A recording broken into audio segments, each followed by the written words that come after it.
Initiation by Robert Hugh Benson. Subsection 1.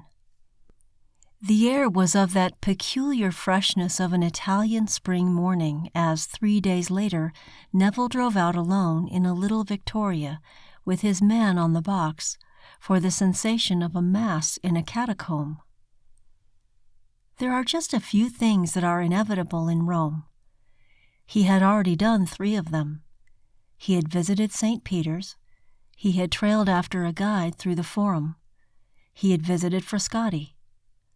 When therefore the Marquis daily assured him that no one could leave Rome without hearing Mass in a catacomb, that such a Mass had been arranged for by the priest whom he had met at lunch, that the Bessingtons were going because Enid had never had the experience, and that the entire party would be most pleased if he cared to join them there at 7:30 at the entrance to the catacomb of St. Calixtus, there was only one possible answer.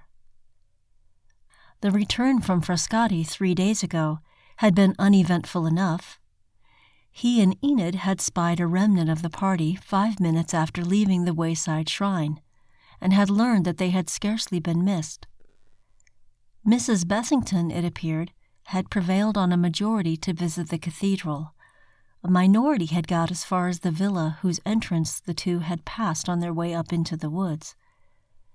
Mr. Hecker alone had penetrated to Cicero's school and returned again, damp but triumphant. For the journey back to Rome, Neville had found himself with the princess and Mr. Clough, and Enid was seen no more. Neville was quite aware that something was happening to him. He would, at this period, have thought it ridiculous to say that he was in the least in love with Enid. It was not that at all, he assured himself. It was rather that he began to see that women were not what he had thought them. He had thought them hitherto, as most wholesome and well-bred young men think them, to be not much otherwise than rather imperfect men. He thought them just a little odd and rather silly, or, if not silly, at least very gravely handicapped by a peculiar constitution of mind. They were emotional in the wrong way, he thought. They could not reason coolly. There was a trace of dishonorableness, or, to put it more mildly, their code of honor was not the same as that of men. Above all, they lacked the quality of comradeship. One could like them rather and be friendly with them, and very courteous. One could even marry them. He supposed this would have to be done some day. But a woman could not be a comrade to a man. She could be almost anything else, but not that. He was thinking gently about all this as he drove out along the stony-walled way that leads from Rome to St. Calixtus Cemetery. Overhead the pale sky brightened like a slow smile, and the larks were singing somewhere up in its luminosity. Curious and Italian spectacles presented themselves. Now a wine cart coming in from the Campagna, splendidly barbaric with faded paint, hooded on high. Now a team of mules straining to drag a load of cut stone blocks. Now a group of brown-faced, brown-legged children stared at him from a doorway. The early air was cold and strong like wine, full of vitality. It produced in him a strange sense of slight intoxication, for he had had nothing but a cup of coffee. He was to breakfast with the rest in the Trappist lodge for tourists. He was comparing then his former ideas with his new ones. He began to see that comradeship was quite possible with a woman. Indeed, he was beginning to wonder whether or not it was possible in a manner impossible with a man. For he had never before met with such complete understanding. She had even told him what he was going to say that day at lunch, before he had fully formulated it to himself. She had understood him, and not only understood him, but inspired him to understand as well as express himself, again and again during the hour's talk in the Frascati woods. He had found himself more subtle than he thought. She had drawn out his convictions as sunlight draws out the power of the seed. He held his opinions before, of course, but he had never quite put them so well, even to himself, he thought. Was not that comradeship? Then if this were so, he had been wrong about women. They were not inferior, but just different, and in that difference there lay their power. Then he reflected with apparent inconsequence that it would be pleasant to be at Mass with Enid. Subsection 2. The group which he found waiting for him just within the gate of the enclosure consisted chiefly of people whom he knew. Yes, the Bessingtons were there all right, rather in the background. The Dailies obviously had charge of the party from the official point of view, and Mrs. Hecker from the intellectual. "And this is all too lovely," she said, "so truly Catholic. And, Sir Neville, you make it just complete. You stand for England, you know, and the feudal system. And you've brought your retainer with you, I see." Neville said that it was certainly his manservant, if that would do. "Yes," pursued Miss Hecker, in a kind of ecstasy of intelligence, "and here's the Trappist monk." She indicated a meek, bearded man in a brown frock who waited patiently a few yards away, "to take us back to silence. We're all here, a microcosm, you might say, but what I want to know is, what does all this say to me?" She waved an admirably gloved hand round the tangled garden wilderness. "What's in its message to me right now? What am I to take away with me that I hadn't before?" It was all too bright and nickel-plated, thought Neville. She put so explicitly and adequately the thoughts which other people were content to reflect about. "I think the brother's waiting," said the Marquis a little anxiously. "Father Martinelli will have vested by now." He led the way, faintly reminiscent in his movements of a dancing master, toward the little arched building that protected the entrance to the catacomb.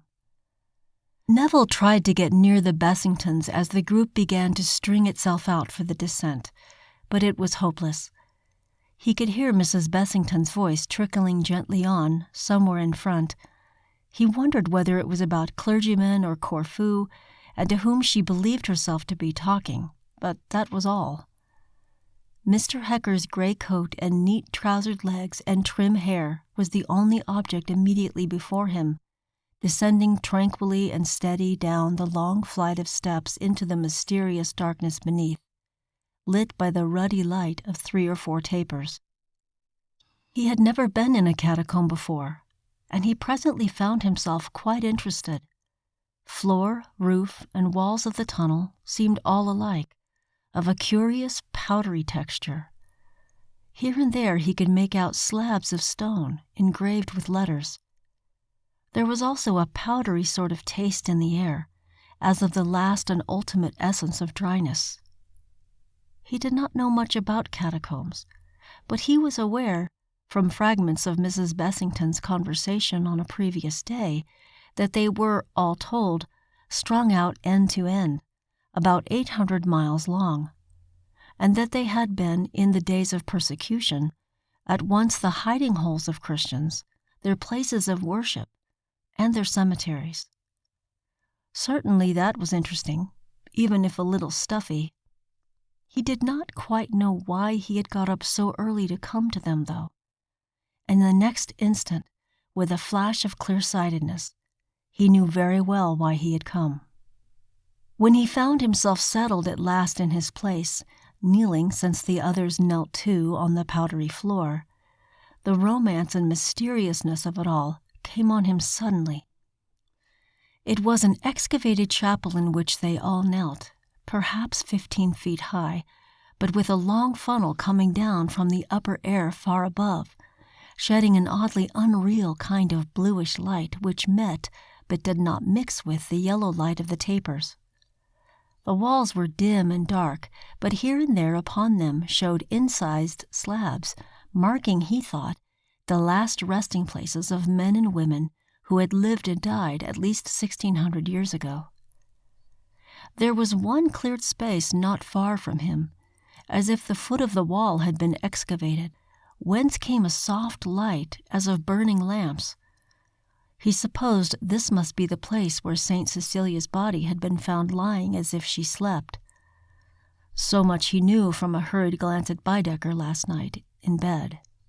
The little chapel was nearly full of worshippers, but the light was so odd that he could not identify at first more than 3 or 4 of them. Neither could he see where Enid knelt. A few faces were brightly and softly illuminated. The rest were hooded shadows. Above all, however, rose the crimson figure of the priest in the midst. Neville could catch his profile now and again, a fine Italian profile of a complexion at once dark and clear, and the glimmer of silver hair or two about his ear and temple. The only sound down here was the steady murmur of his voice. There was a faint aromatic smell as of crushed box or bay. The effect of all this was, of course, inevitable. The romance was unmistakable, for here, reproduced before his senses, was a scene that might have been presented 1,600 years ago. Here was the same liturgy, most of it verbally the same, repeated by a priest whose descent, both spiritual and physical, was direct. Here were the worshippers. Here was the very place, the vestments, the tapers, the altar, the mystic bread, the wine of God, and the faith that looked on them. The very dresses of the women in this half-light, the bandaged heads, the loose cloaks, these might have been the common disguise of Christian slaves and freed women of nearly 2,000 years ago. Yet the suggestion of all this met in him with a real resistance. It was true that he was a Catholic, that he could never be anything else, that there ran in his veins the blood of his Catholic forefathers, that he had a chapel at home and a priest and all that he went to the sacraments at least once a year. Yet he was in that mental state so characteristic of his age, in which his interior interest was not that of Catholicism. He was not consciously insincere. He was not probably insincere even unconsciously. If he had been confronted with a crisis, he would have adhered to Catholicism and accepted its dogmas with his will, even if not eminently with his intellect. But to his imagination it meant little or nothing, and it was in his imagination that he lived just now. With his imagination that he felt that the ultimate secret of things was beneath all dogma. That was a solution of everything to which nature corresponded rather than grace or revelation. Joy, he felt, was the fundamental emotion of life, not the passion or the cross, and Catholicism meant to him the cross. He was perfectly correct, of course, in his bearing. He remained passive, on his knees. He even took out a string of beads from his pocket, but he left them idle in his hands. He bowed his head as the bell tinkled. He lifted up his face to see the glimmering host as it rose between the priest's fingers. He even murmured soundlessly, "My Lord and my God." There was an indulgence attached to that, he thought. But his central soul was in another region, in that region for which the mountains above Frascati stood, in the purely material plane, for which Enid was beginning to stand in the realm of humanity, the region of youthfulness and health and running water and clean joy and star-flowers and golden sunlight. It was not in the dull yellow light of the tapers, in crimson vestments, in underground chapels, however romantic, that for him revelation embodied itself. Then, as the priest drank the last ablution and the knee-weary worshippers shifted a little into easier attitudes, he suddenly saw Enid's face against the darkness, as clear as a flower, and her great dark eyes. Subsection 3. "Well," said Mrs. Hecker with enormous emphasis, "I think that's all just too wonderful. It's an experience. Isn't that so, Henry?" They were out again in the sunshine, and the tangled garden was incredibly fair. On all sides, amongst the monuments and arched tabernacles and mighty stones, blazed the spring flowers, as glorious as a resurrection. The sun stood higher, and the morning air glowed warm beneath him, in vivid contrast to the strange sepulchral atmosphere of the catacomb, at once dry and chilly. "And there's old Rome," she said, "just as always." Mrs. Hecker always saw the dramatic element a shade quicker than anyone else. It had begun to annoy Neville a little that this was so. Certainly Rome being there just as always was exactly the next point. He had come out of the catacomb, from the ghosts of the ages and the homes of the dead, in the midst of which the living sacrifice had been presented, and there, sure enough, was Rome again, blue and distant, with the bubble of St. Peter's dome to protect it, the ancient city that was eternally young. So those long-dead slaves and women must have come out, perhaps with guards about them, from their house of refreshment and hope, to see the city of their passion awaiting them in stolid glory. One might almost forget Rome and the city of life down there in the noiseless gloom, but it would not be forgotten for long. It was there again, just as always. "Well, I guess breakfast is the next engagement," went on Miss Hecker. "It's very carnal and earthly and all that, of course, and I guess I'm no more carnal than other folks, but I want my breakfast." Here again, this was precisely the next emotion, and the most exalté there could not deny it. There was no more to be said. They must go to breakfast. The Marquis Daly, who was responsible for the arrangements, had been very particular about breakfast. Fully 2/3 of the worshippers of his party were non-Catholics, and it was necessary to propitiate these by physical as well as spiritual comforts. Yet he dreaded the Trappist omelets. 18 boiled eggs, then, awaited the company, laid in 2 slop basins, with 9 egg cups, 1 for each, set amid saucers of a curious pink-looking preserve, piles of bread, and 9 teacups, all ranged on a long table within the very bare and rather cold restaurant provided at the edge of the cemetery that was nearest Rome. 2 large chromolithographs of Leo XIII and Pius X, respectively, blessed the party from the walls. Neville had not a chance with Enid, even now. Mrs. Bessington secured him at her side, and began to describe to him the ways of the hall porter of the flats where she and her daughter had their headquarters in London.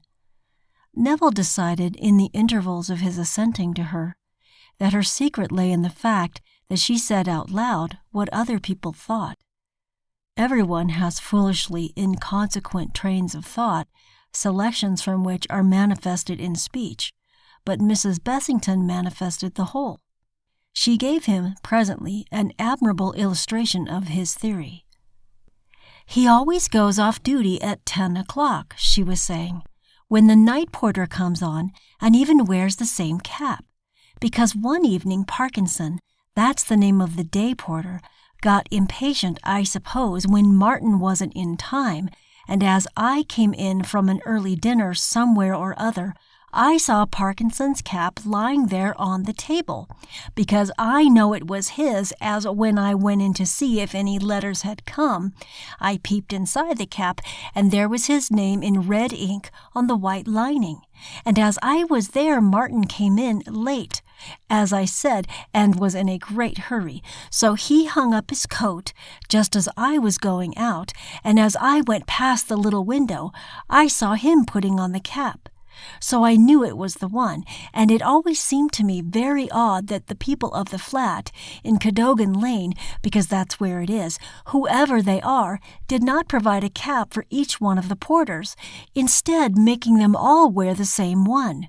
as I suppose these poor monks do with their habits, which must be very unhealthy, I should think, as well as all their living underground so much, and running up and down all those stairs and never speaking, except the ones, I suppose, that look after visitors, because this one this morning talked a good deal, and told us to mind our heads.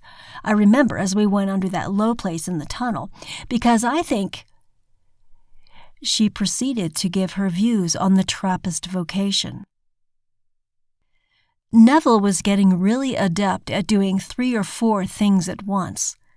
He attended quite adequately to Mrs. Bessington, and gave an answer now and then to the most startling opinions which she expressed as to the Trappist, and indeed monks in general, and at the same time, greatly daring, set himself to discover what other people were talking about. Mrs. Hecker was, of course, stating in wonderfully adequate terms the message that the catacombs had for her, and not the superficial message either, but quite a thoughtful one.